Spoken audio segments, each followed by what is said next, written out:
بسم اللہ الرحمن الرحیم۔ وہ اللہ کے نام سے جو بڑا مہربان نہایت رحم کرنے والا ہے۔ السلام علیکم پیارے دوستوں۔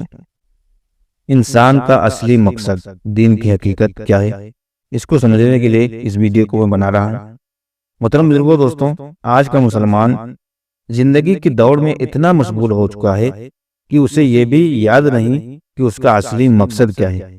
وہ دولت کمانے میں، اپنی زندگی کی پریشانیوں میں اور دنیا کی رنگینیوں میں ایسا ڈوب چکا ہے کہ اسے یہ سوچنے کی فرصت نہیں ہے کہ وہ یہاں آیا کیوں۔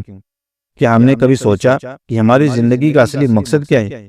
کیا ہم نے یہ سمجھنے کی کوشش کی کہ اللہ نے ہمیں کیوں پیدا کیا؟ کیا یہ ہم سب کبھی سمجھ پائے کہ صحیح راستے پر چل رہے ہیں یا بھٹک چکے ہیں؟ آج کا انسان کہتا ہے کہ اسے سکون نہیں مل رہا، پریشانیاں بڑھتی جا رہی ہیں، دل کو راحت نہیں ملتی۔ اس کی اصل وجہ یہی ہے کہ ہم نے اپنے اصلی مقصد کو بھلا دیا ہے۔ آئیے قرآن اور حدیث کی روشنی میں سمجھنے کی کوشش کریں کہ ہماری اصلی منزل کیا ہے اور ہمیں کس راستے پر چلنا چاہیے۔ انسان کو کیوں پیدا کیا گیا؟ اللہ تعالیٰ نے انسان کو بیکار نہیں بنایا، بلکہ ایک خاص مقصد کے لیے پیدا کیا۔ قرآن میں اللہ تعالیٰ فرماتا ہے، میں نے جن اور انسانوں کو صرف اس لیے پیدا کیا کہ وہ میری عبادت کریں۔ لیکن عبادت کا مطلب صرف نماز، روزہ یا حج کرنا نہیں ہے، بلکہ پوری زندگی کو اللہ کے حکموں کے مطابق گزارنا ہی اصلی عبادت ہے۔ کیا ہمارا کاروبار اسلام کے مطابق ہے؟ کیا ہمارا اخلاق ویوہار اللہ اور اس کے رسول صلی اللہ تعالیٰ علیہ وسلم کی تعلیمات کے مطابق ہے؟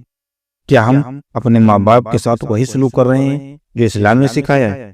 کیا ہم دوسروں کے حق ادا کر رہے ہیں؟ اگر نہیں تو ہمیں سوچنا چاہیے کہ ہم کیا واقعی اس مقصد کو پورا کر رہے ہیں جس کے لیے ہمیں پیدا کیا گیا۔ اکثر لوگ کہتے ہیں کہ اگر ہم دین پر چلیں تو ہماری دنیا خراب ہو جائے گی، لیکن اسلام ایسا دین ہے جو انسان کو نہ صرف آخرت کی بلکہ دنیا کی بھی کامیابی سکھاتا ہے۔ اللہ تعالیٰ فرماتا ہے، اے ہمارے رب، ہمیں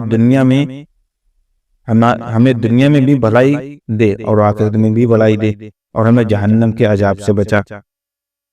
رسول اللہ صلی اللہ تعالیٰ علیہ وسلم کی زندگی دیکھیے، وہ نہ صرف اللہ کے سب سے بڑے بندے تھے بلکہ سب سے بہترین تجارتی ویاپاری بھی تھے۔ وہ بہترین شوہر تھے، اپنے گھر والوں کے ساتھ ہنستے اور کھیلتے تھے۔ وہ بہترین پڑوسی تھے، کسی کو تکلیف نہیں دیتے تھے۔ وہ بہترین دوست تھے، اپنے صحابہ سے محبت کرتے تھے۔ کیا آج ہم اپنی زندگی کو ایسے چلا رہے ہیں؟ اگر نہیں تو ہمیں اپنے رویے کو بدلنے کی ضرورت ہے۔ دل کا سکون کہاں ملے گا؟ آج ہر انسان پریشان ہے، کسی کو سکون نہیں مل رہا ہے۔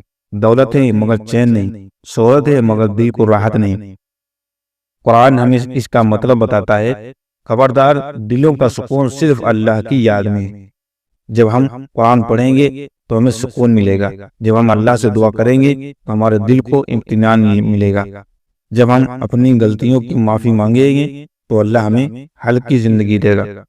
رسول اللہ صلی اللہ تعالیٰ علیہ وسلم نے فرمایا ہے، جس نے اللہ کی یاد سے اپنے دل کو روشن کر دیا، اس کی زندگی سے غم اور پریشانی دور ہو گئی۔ تو اگر ہم سچا سکون چاہتے ہیں تو ہمیں اپنے دل کو اللہ کی طرف موڑنا ہوگا۔ آخرت حقیقت کو سمجھیے۔ آج لوگ دنیا کے پیچھے بھاگ رہے ہیں مانو یہی ان کی آخرت منزل ہو، لیکن اللہ تعالیٰ فرماتا ہے، یہ دنیا کی زندگی بس ایک دھوکے کا سامان ہے۔ ہماری اصلی زندگی آخرت میں ہے۔ اگر ہم نے یہاں اچھے کام کیے تو جنت ہمارا انتظار کر رہی ہے۔ اگر ہم نے غلط راستہ اپنایا تو جہنم میں جانے سے کوئی نہیں بچا سکتا۔ حدیث میں آتا ہے کہ جب انسان کو قبر میں رکھا جاتا ہے تو تین چیزیں اس کے ساتھ جاتی ہیں، ایک اس کا مال، دوسرا اس کا گھر پریوار، تیسرا اس کے اعمال، اچھے ہوں یا برے کام، لیکن دو چیزیں واپس لوٹ آتی ہیں، مال اور گھر پریوار۔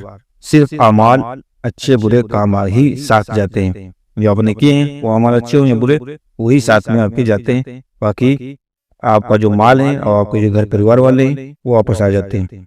سوچئے، کیا ہم نے اپنی آخرت کے لیے کچھ جمع کیا ہے؟ دین کی طرف لوٹنے کا وقت آ گیا ہے۔ آج ہمیں دین کی حقیقت کو سمجھنے اور اس پر عمل کرنے کی ضرورت ہے۔ قرآن کو سمجھ کر پڑھیں، صرف تلاوت نہیں بلکہ اس کا مطلب بھی جاننے کی کوشش کریں۔ نبی کریم صلی اللہ تعالیٰ علیہ وسلم کی سنت کو اپنائیں رسول اللہ صلی اللہ علیہ وسلم کا طریقہ ہی سب سے بہترین طریقہ ہے۔ توبہ اور استغفار کرے، اللہ سے اپنے گناہوں کی معافی مانگی اور صحیح راستے پر لوٹ آئے۔ نماز کو اپنی زندگی کا حصہ بنائیں، کیونکہ نماز ہی وہ چیز ہے جو ہمیں اللہ سے جوڑتی ہے۔ رسول اللہ صلی اللہ علیہ وسلم نے فرمایا، جس کا آخرہ بہتر ہو گیا اس کا دنیا میں بھی بہتر ہو جائے گا، یعنی کہ جس کی آخرت بن چکی ہے تو اس کی دنیا بھی بن جائے گی۔ بھائیوں اور بہنوں، اب بھی وقت ہے کہ ہم جاگ جائیں، اپنے اصلی مقصد کو سمجھیں، دنیا کے دھوکے میں نہ پڑیں، اپنی آخرت کو سنواریں، دین کی طرف لوٹیں، کیونکہ اگر ہم نے آج نہیں سمجھا تو شاید پھر موقع نہ ملے۔ اللہ ہمیں ہدایت دے، ہمیں دین کی حقیقت کو سمجھنے کی توفیق دے اور ہمیں دنیا اور آخرت میں کامیاب کرے۔ محترم بزرگوں، دوستو، ہمیں کوشش کرنی چاہیے کہ ہم کیا کر رہے ہیں، کیا کرنے والے ہیں۔ ہمیں سمجھنا چاہیے کہ ہماری زندگی کا مقصد کیا ہے، ہمیں اللہ تعالیٰ نے کیوں پیدا کیا ہے، اور پیدا کرنے کے لیے اللہ تعالیٰ نے کون سے وجوہات رکھے ہیں کہ ہم کو پیدا کیا، تو کس کام کے لیے پیدا کیا۔ ہمیں ضرورت ہے سمجھنے کی اور دین پر چلنے کی، نبی کریم صلی اللہ تعالی وسلم کے راستے کو اپنانے کی۔ تو آج سے ہم وعدہ کرتے ہیں کہ انشاءاللہ تعالی ہم دین پر چلنے کی کوشش کریں گے۔ یہ تھی آج کی ویڈیو جو آپ لوگوں کے سامنے میں نے بیان کی، پیش کی۔ میں اس پیغام کو آپ لوگوں کے سامنے بھیجنا چاہتا تھا تاکہ آپ لوگوں کو کچھ دین کی سمجھ آ سکے۔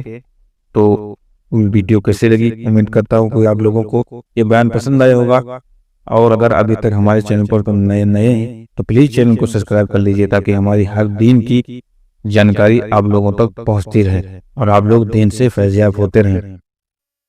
ہم ملتے ہیں اگلی ویڈیو میں، تب تک کے لیے اللہ حافظ، دعا میں یاد رکھنا۔